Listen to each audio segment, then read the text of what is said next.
आलेला आहे। गावातील सर्व सार्वजनिक तसेच खाजगी कार्यक्रमामध्ये पहिली पंगत महिलाची ठेवण्यात येणार आहे। महिलांनी जेवण केल्याशिवाय कुणी जाऊ नये।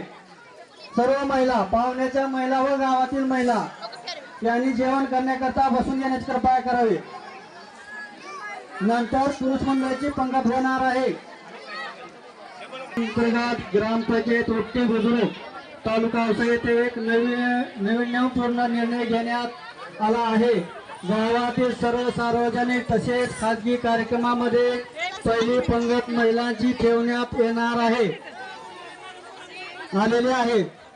महिलांना सन्मान न समानता आणि अक्रमक देण्याचा उद्देशाने हा उपक्रम राबविण्यात येत आहे। गावातील जयंती, उत्सव, समारंभ, ग्रामसभा किंवा कोणताही सामाजिक कार्यक्रम असो, महिलांना प्रथम स्थान देऊन त्यांचा सन्मान केला जाणार आहे। तरी सर्व महिलांनी जेवण करण्याकरता लग्न मंडपामध्ये बसून या। पहिल्या सुरू महिलाची पंगत होणार आहे आणि त्यानंतर पुरुष मंडळाची पंगत होणार आहे।